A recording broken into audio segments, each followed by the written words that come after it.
Assalamualaikum warahmatullahi wabarakatuh. Oke, hari ini kita akan belajar ilmu pengetahuan alam tema 3 sub tema 1 KD 3.8 dan 3.1 ya. 3.8 melestarikan upaya keseimbangan dan pelestarian sumber daya alam di lingkungan. Kemudian menganalisis hubungan antara bentuk fungsi bagian tubuh pada hewan dan tumbuhan ya. Ini ada indikatornya. Kerusakan lingkungan. Nah, kerusakan lingkungan manusia ini kan berinteraksi dengan sesama, kemudian juga dengan lingkungan. Nah, kalau interaksi manusia dengan lingkungan tidak seimbang, maka akan menimbulkan banyak masalah. Kalau manusia merusak lingkungan untuk kepentingan dirinya tanpa memperhatikan kelangsungan hidup hewan dan tumbuhannya, mereka akan menjadi punah ya. Jadi merusak lingkungan untuk kepentingan diri manusia tanpa memperhatikan kelangsungan hidup hewan, maka lingkungan akan rusak dan hewan akan kehilangan habitatnya. Nah, contoh kegiatan manusia menyebabkan kerusakan lingkungan, membakar hutan. Nah, membakar hutan ini akan berakibat satwa-satwa kehilangan tempat tinggal atau habitat. Jadi tempat tinggal satwa itu namanya habitat dan juga sumber makanan. Contoh lihat seperti ini, tidak ada hutan, ya, dia tidak punya tempat tinggal dan juga tidak punya sumber makanan. Nah, lama-lama akan punah mereka, dengan sendirinya akan punah, mati perlahan-lahan karena tidak bisa mencari sumber makanan dan tidak punya tempat tinggal. Kemudian menggunakan bom atau pukat harimau untuk menangkap ikan di laut ya, supaya lebih banyak menghasilkan ikan, mereka menggunakan bom atau pukat harimau, jaring yang besar ya, sehingga mereka akan mendapatkan hasil yang lebih banyak. Tapi dengan sistem tersebut, ekosistem laut akan rusak.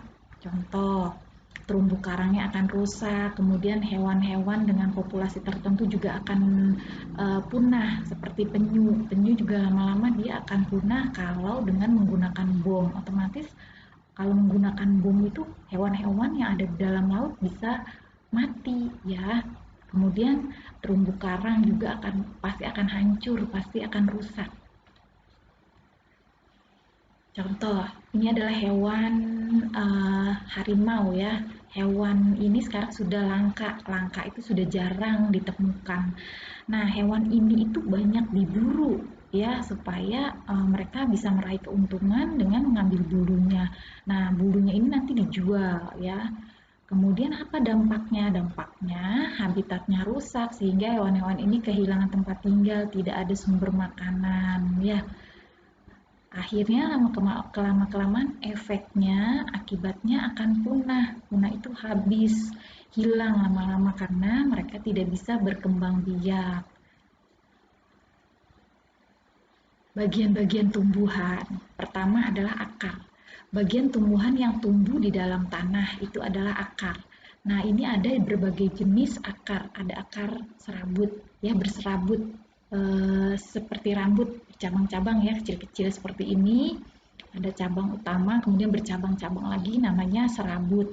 Nah, serabut ini dimiliki oleh jenis tumbuhan padi, kemudian juga jagung. Nah, ada lagi jenis akar tunggang. Akar tunggang seperti ini bentuknya, besar, kemudian agak bercabang-cabang. Kalau serabut dia lebih bercabang lagi setiap cabangnya. Kalau tunggang seperti ini ya. Nah, akar tunggang ini dimiliki oleh pohon mangga dan pohon jambu dan masih banyak lainnya ya. Nanti kalian bisa cari-cari informasi lain apa saja sih jenis tumbuhan yang mempunyai akar tunggang. Fungsi akar, akar itu ada di dalam tanah, menyerap air dan zat hara. Zat hara itu adalah mineral-mineral yang ada di dalam tanah ya. Kemudian menguatkan berdirinya tumbuhan pada tempat tumbuhnya. Jadi akar itu tumbuh supaya kuat, makanya disiram ya, makanya disiram supaya subur, supaya tumbuhan itu kuat berdiri. Kemudian menyimpan cadangan makanan, nanti dia yang mengalirkan dia yang menyimpan cadangan makanan untuk diambil oleh batang dan seterusnya, sehingga tumbuhan itu menjadi subur ya. Jadi akar itu menyerap air kemudian supaya kuat dan menyimpan cadangan makanan. Nah, bentuk akar lainnya, pohon beringin. Pohon beringin ini mempunyai akar gantung, ya. Pernah melihat pohon beringin seperti lambang sila ketiga dalam Pancasila, yaitu pohon beringin, akarnya gantung, keluar dari atas ke bawah. Ya, kalau akar serabut kan dari bawah, adanya di dalam tanah. Nah, kalau pohon beringin itu akarnya menggantung, ya, menjuntai ke bawah. Kemudian pohon bakau ini akarnya muncul ke permukaan tanah supaya dia bisa menghirup udara, ya, masuk udara melalui akar-akar tersebut, ya. Pohon bakau nih adanya di pantai, pohon bakau. Kemudian pohon pandan. Kalian pohon pandan mungkin biasanya hanya dilihat di pot, ya, kecil. Nah, ini pohon pandan yang besar, agak besar. Pohon pandan ini memiliki akar tunjang, tumbuhnya ke segala arah supaya menunjang batang-batangnya. Nah, ini juga nih pohon tunjang, ya. Akar tunjang. Nah, seperti ini akar tunjang, ya. Untuk menunjang ke segala arah, tumbuh ke segala arah. Nah, batang adalah bagian tumbuhan yang berada di atas tanah. Tadi akar di dalam tanah, sekarang batang di atas tanah. Fungsinya tadi akar adalah menyerap zat hara.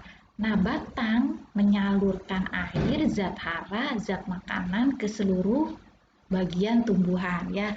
Dari akar diserap mineral-mineral, ya, zat-zat hara, kemudian menyerap air. Di sini ada cadangan makanan, kemudian si batang menyalurkannya, ya, zat-zat hara, mineral, kemudian makanan ke seluruh bagian tumbuhan.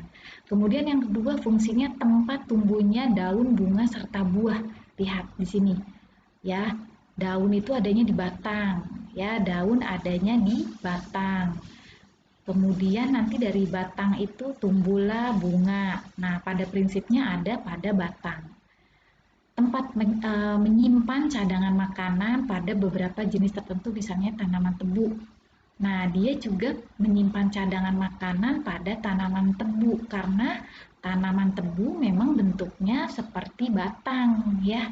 Bentuknya batang, jadi makanannya selain disimpan di dalam akar juga di dalam batang, khusus untuk tanaman tebu. Nah, kemudian ada jenis batang berkayu. Batang berkayu ini dimiliki oleh pohon jati, pohon mangga, pohon beringin. Nah, maksudnya batang berkayu ini batangnya besar, ya, isinya kayu. Nah, seperti ini, ya, besar, kokoh. Batang berkayu memiliki zat kayu, lalu kandungan airnya juga lebih sedikit. Jadi tidak mengandung air, sedikit sekali kandungan airnya. Ada bayam, seledri, rumput, jagung. Ini adalah jenis tumbuhan yang memiliki batang basah dan berongga. Coba kalian pasti suka makan bayam. Dia batangnya basah, kemudian dia mempunyai rongga lembut, lunak, ya. Batang basah itu lunak, batang basah dan berongga itu lunak, mengandung air dan udara yang lebih banyak.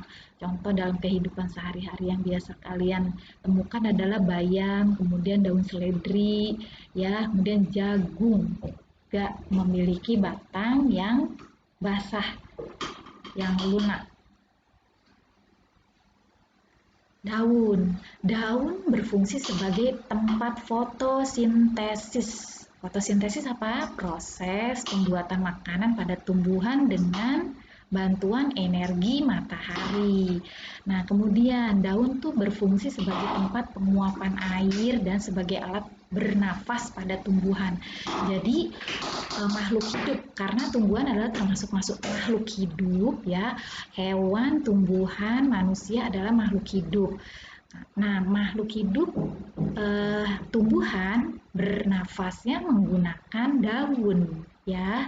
Dia juga bernafas, kita juga bernafas, tumbuhan juga bernafas. Kita menggunakan paru-paru, tumbuhan menggunakan daun. Nah, ini adalah proses fotosintesis